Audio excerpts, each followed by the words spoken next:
executing the time blocks I've set, when it comes to tasks I don't want to do, I tend to push them to the next day and the next day. So what are some ways to remove resistance for the things I don't want to do? I would say one of the things that's so great about calendarizing your tasks is that you get yourself committed in a way that you aren't before.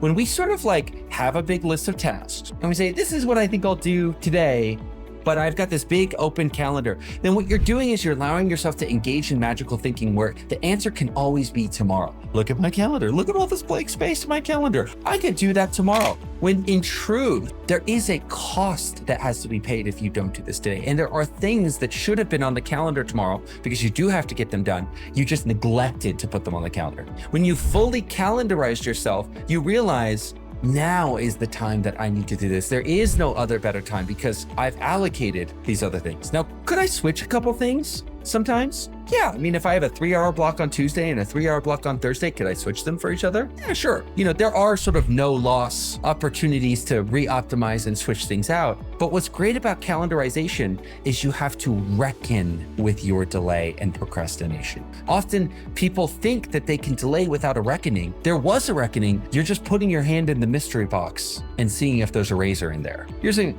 I think I could delay till tomorrow. What you're really saying is, I didn't calendarize. I don't want to reckon with the choices that are happening. And I'm willing to just push it into tomorrow and see if I put my hand in the box and touch a razor. Like, I'm just taking a wild guess. And 9 times out of 10, you get cut, right? You play that game, you get cut. So what's great about calendarizing, and what I think you should focus on, especially if you're a newbie here, is that when you fully calendarize, you can move something to tomorrow, but you are forced to reckon with that move. If you move something to tomorrow, you need to move something from tomorrow into today. If this is the only time in the week that you're going to get 4 hours to work on something, you might look in the rest of the week and say, there's no other time this week when I'm going to get 4 hours to work on something. So I either work on it today or it doesn't get done at all this week. That's the reckoning. What's so beautiful about it is that this provides something called calendar accountability. A lot of people are like, they think about accountability as like accountability buddy or accountability coach. It's like, actually, your calendar can hold you accountable. Because your calendar, just like Asana holds me accountable, this is why I hate Asana so much. There's nothing wrong with the tool. It's a perfect tool. It's as perfect as it can be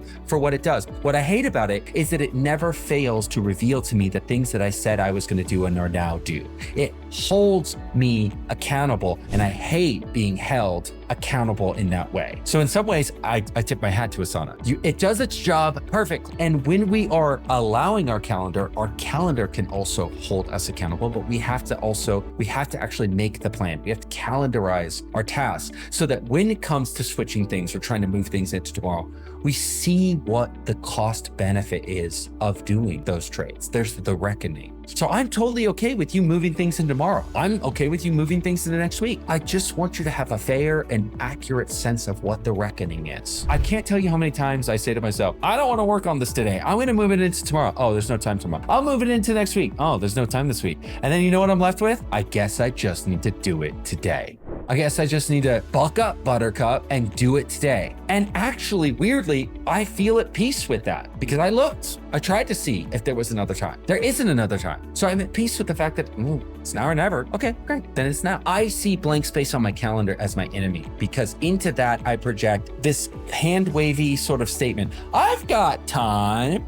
Right? When I see whenever there's blank space in my calendar, I start doing this. You know, there's time. Look, it might even just be an hour and a half of blank space. And into that hour and a half, I will magically project 6 hours of work by sort of hand waving and being like, you know, Carey will say, when are you going to get this thing done? Well, there's time over there. But I've said that to 17 other people. So I've overcommitted that like 90-minute free space. So one of the things about calendarization that I love is it takes all the oxygen out of the possibility of magical thinking. I remove from myself the chance of magical hand-wavy thinking, like, look, maybe there's time over there. All the time has been allocated. If you want to go knock something out, of your calendar, do it. But then that's what I'm talking about with the reckoning. If you want to reckon with the consequences of not doing something, then reckon with that and make that trade. But don't do it in this hand-wavy way that's like, maybe it'll happen over here, or there's some time open next week. I remove the time so that I remove magical thinking, and I have to actually reckon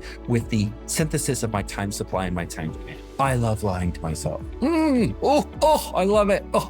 It's the tastiest thing in the world. I love to lie to myself. I love hand waviness and magical thinking. I am not coming from a place of being like, oh, you're terrible. It's like, I love it. I freaking love it. I am just so all about that, but also I've just paid the price again and again and again. I know I can't give that to myself. It's like an alcoholic. I can't even have a sip. I can't have one sip. I'll go overboard. I need to I need to banish it from my life. Now, you may not be at the same level of intensity that I am, but that's just why I'm so hardcore about fully calendarizing myself and not keeping big open spaces, because it's not just the open space that I left, it's what that brings out in me.